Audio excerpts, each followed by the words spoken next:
Venemaa lükkas täna täielikult tagasi uue rahupakkumise, mille Ukraina töötas välja koos Trumpi meeskonna ja Euroopa ametnikega ning mille esitas eile Volodõmõr Zelenski.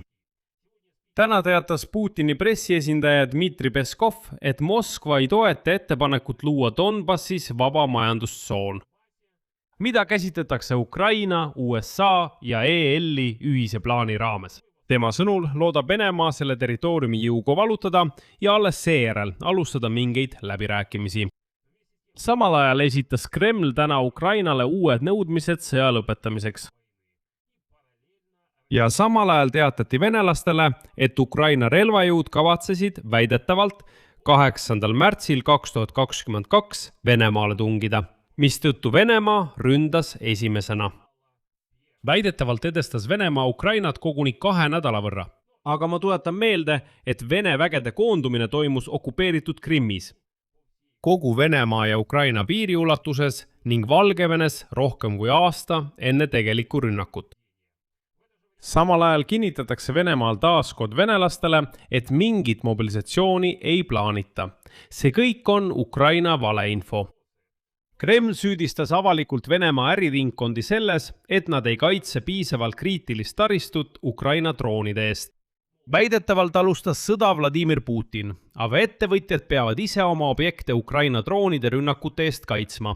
Asi on jõudnud sinnamaani, et Vladimir Putin allkirjastas korralduse, mille kohaselt Moskva hakkab lihtsalt ettevõtteid ära võtma, kui selle omanik ei ole ise paigaldanud õhutõrjesüsteeme selle kaitsmiseks.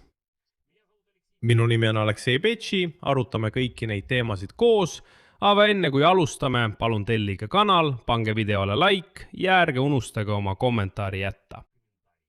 Mina. Nii et nüüd räägime kõigest järjekorras. Moskva ei toeta ettepanekut luua Donbassis vaba majandustsoon, mida arutatakse Ukraina, USA ja EL-i ühise plaani raames. Sellest teatas täna Kremlit esindav pressiesindaja Timka Peskov.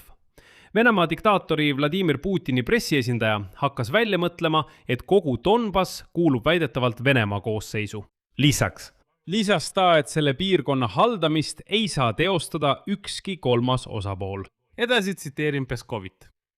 Selles kontekstis ütleksin siiski, et Donbass on Venemaa Föderatsiooni territoorium, Venemaa Föderatsiooni subjekt ja vaevalt, et mõni kolmas osapool saab tegeleda Venemaa Föderatsiooni regioonide juhtimisega. Nii reageeris Kremlit esindav kõneisik hiljutisele Ukraina presidendi Volodõmõr Zelenski avaldusele. Zelenski sõnul võib üks sõja lõpetamise stsenaariumidest ette näha vaba majandustsooni loomise Donbassis kolmanda osapoole kontrolli all. Ukraina president täpsustas, et USA presidendi Donald Trumpi erisaadikud Steven Witkov ja Jared Kushner pakuvad välja reaalseid stsenaariume sõja lõpetamiseks. Neid ettepanekuid plaanivad nad arutada mitte ainult Kiieviga, vaid ka Moskvaga. Ja täna saab teatavaks, et Moskvasse maandus salapärane Ameerika Ühendriikide sõjalennuk. Kremlis öeldi Peskovi kaudu, et nad ei saa üldse aru, millest jutt käib. Väidetavalt ei olnud mingit lennukit. Kuid hiljem sai teatavaks, et selle lennukiga saabus Moskvasse USA keskluureagentuuri direktor John Radcliffe. Ja see on esimene CIA juhi visiit Venemaale alates 2021 aastast, kui USA püüdis hullunud Vladimir Putinit täiemahulisest sissetungist Ukrainasse loobuma veenda. Ulatuslikku sissetungi Ukrainasse. Seetõttu on läbirääkimiste protsess. Sama ajal tuletas Kreml meelde Moskva peamisi nõudmisi Kiievile ja läänele sõja lõpetamiseks. Tuletan meelde, et Kreml ootab Krimmi ja okupeeritud Donetski, Luhanski, Zaporižja ja Hersoni oblastide tunnustamist Venemaa territooriumina, Ukraina neutraalse staatuse kinnitamist ja loobumist NATO liikmelisusest, Ukraina relvajõudude arvu vähendamist ja nende võimaluste piiramist, lääne relvade tarnete ja luureandmete edastamise lõpetamist Kiievile, vene keele staatuse laiendamist ja täiendavaid tagatisi venekeelsele elanikkonnale, Ukraina loobumist nõudmistest maksta reparatsioone ja kontributsioone. Ja isegi järk-järguline suhete taastamine pesemata metsistunud Venemaaga ning kõigi Venemaa vastu kehtestatud rahvusvaheliste sanktsioonide tühistamine, mis tuletan meelde, et tegelikult tulevad Venemaale kasuks. Siin olen ma justkui segaduses. Kui sanktsioonid tulevad kasuks, nagu Vladimir Putin kinnitas, siis miks see sama Putin nõuab nende tühistamist? Kas see tähendab, et ta tahab Venemaale kahju teha? Nüüd suurendab Kreml oma katseid Euroopat hirmutada, et sundida teda loobuma Ukraina abistamisest. Venemaa võib kasutada poolsõjalisi meetmeid Suurbritannia vastu, et sundida Londonit lõpetama Ukraina toetamist. Sellise ähvardusega esines täna ametlikult Kremli nõunik Andrei Fjodorov. Ta oletas, et Suurbritannia ettevõtted, mis toodavad Ukrainale droone, võivad sattuda tundmatutest allikatest pärit rünnakute sihtmärkideks, vihjates just neile samadele sabotaažiaktidele tundmatute droonide abil. Tema ähvardus kõlas peaaegu kohe pärast Suurbritannia peaministri Andy Burnhami avaldust Kiievis Ukraina iseseisvuspäeva puhul. Nagu teada, teatas ta, et London lubas Ukrainal toota Storm Shadow rakette. Burnhami sõnul on vastavate tehnoloogiate üleandmine juba heaks kiidetud. Veelgi enam, sellesse protsessi kaasatakse ka kaitsetööstusettevõtted.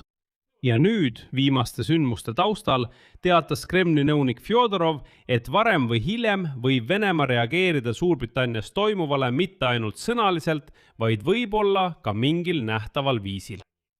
Ajakirjanikud uurisid selle pesemata Fjodorovi käest, mida ta üldse silmas peab ja mis need varjatud ähvardused on. Ja tema vastas, tsiteerin, on erinevaid arutelusid selle üle, kuidas see peaks välja nägema. See võib olla niinimetatud tehniline reaktsioon, võib olla mingid häkkeri rünnakud tundmatust allikast, loomulikult mitte ametlikul tasemel. Võib-olla tehakse erinevaid poliitilisi samme ja ma ei saa 100% välistada, et võivad olla näiteks mingid poolsõjalised sammud. Kui Fjodorovilt täpsustati, kas see tähendab võimalikku Venemaa sõjalist rünnakut Suurbritannia tehaste vastu otse Suurbritannias, siis ta vastas, tsiteerin, neid ei pruugi rünnata Venemaa, vaid see võib tulla tundmatutest allikatest. Noh, see tähendab, et venelased käituvad nagu alati, argpükside ja jänestena. Noh, see tähendab, et nad ise ei julge kunagi avalikult rünnata, vaid korraldavad terroriakte ja diversioone võõraste. Ketega. Õnneks ei hiruta need Vene argpüksidest rotid ähvardused britte üldse. Aga venelased ongi sellised. Nad ei oska teisiti. Nad on julged alles tagantjärele, aga protsessi käigus nad ei ole julged. Nad on argpüksid. Tuletan meelde, kui nad Krimmi vallutasid, siis 2 aastat pärast vallutamist karjusid nad, et see polnud meie, need olid rohelised mehikesed. Kui venelased tungisid Donbassi, siis nad rääkisid 8 aastat. Mis te räägite? Meid pole seal, see on rahvamiilits. Rahvamiilitslased, kes kasutavad Venemaa kõige kaasaegsemat rasket sõjatehnikat. Nagu ütles Putin, ostsid sõjaväepoest. Kujutage ette, nad on pärast seda julged, aga tegelikult on nad argpükslikud tüübid. Ja nüüd istub see Fjodorov seal ja ütleb otse välja. Noh, me muidugi ähvardame avalikult, aga teate, meil on hirm rünnata avalikult. Seetõttu korraldame me sabotaaži kolmandate osapoolte kaudu.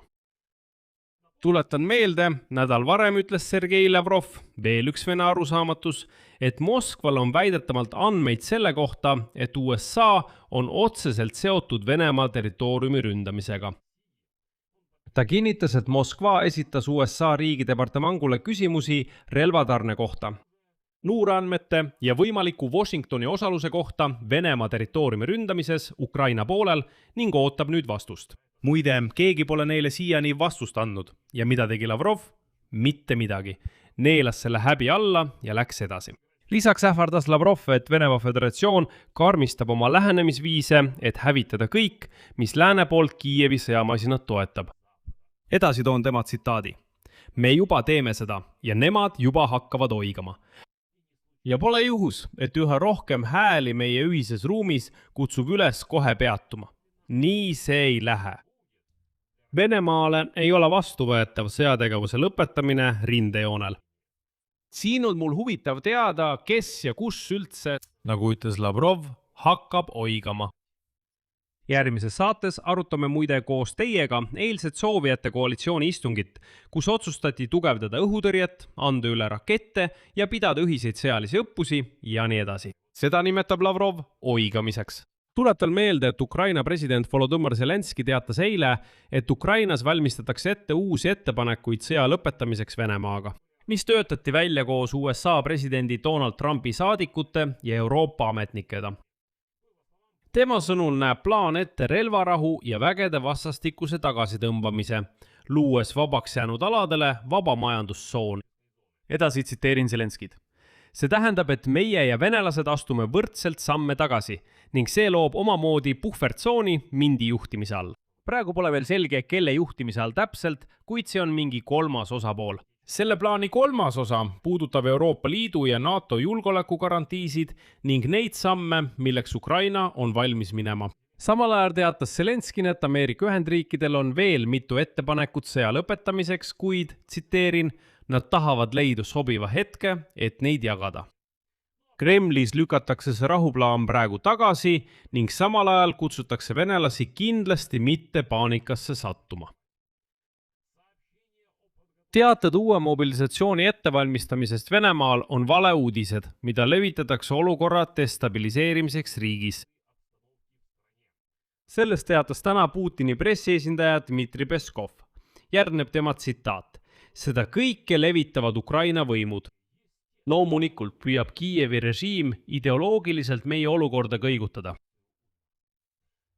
Teate, kõik oleks justkui korras, aga ma tuletan meelde neile, nendele venelastele, kellel on veel natukenegi mõistust alles.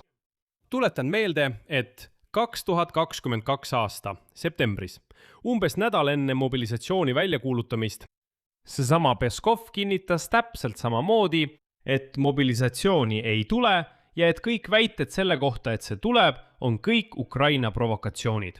Nüüd ma tuletan meelde. Vaadake, see toimus 13. septembril 2022. Sel päeval teatas Dmitri Peskov, kui temalt küsiti, kas Kremlis arutatakse täieliku või osalise mobilisatsiooni küsimust, ta teatas, tsiteerin. Praegu mitte, sellest ei ole juttu. Peaaegu nädal hiljem kuulutas Kreml välja osalise mobilisatsiooni ja võttis sõtta 300 000 Vene Ivannit. Seetõttu tasub Peskovi avaldustesse suhtuda, väga suure skepsisega. Ja lõpuks otsustas Kreml hakata Vene ettevõtjatelt nende äri ära võtma. Peskov väitis, et Vene äriringkonnad ei pinguta piisavalt, et kaitsta ettevõtteid Ukraina rünnakute eest, nii et ärgu nad solvugu Putini uue määruse peale. Tuletan meelde, et Putin allkirjastas eile määruse, mis lubab valitsusel hõivata ja anda Razimuchestva haldusse kriitilise taristu objekte, mille omanikud ei suuda tagada nende kaitset Ukraina droonirünnakute eest. Samuti võib vara hõivamise aluseks olla, tsiteerin, ettevõtete taastamata jätmine või nende mittetähtaegne taastamine. Putini ukaasi kohaselt saab valitsus võtta üle praktiliselt kõik ettevõtted. Need on kütuse- ja energeetikakompleksi, kommunaal- ja transpordiobjektid, logistilise infrastruktuuri objektid, elutähtsad objektid, tööstusettevõtted, samuti, tsiteerin, ja muud objektid, millel on eriti oluline tähtsus julgeoleku tagamisel. Venemaa Föderatsiooni majandusliku stabiilsuse ja elanikkonna elutegevuse jaoks. Lühidalt öeldes alustas sõda Putin ja tema jõuk, aga venelased, kes seal üritavad äri ajada, peavad nüüd iseend Ukraina vasturünnakute eest kaitsma. Siia panen 3 punkti. Kirjutage oma arvamusi ja järeldused selle video alla kommentaaridesse, tellige kanal, vajutage kellukesele ja ärge unustage panna laiki. Sellega on kõik, hoolitsege enda eest, kõike head!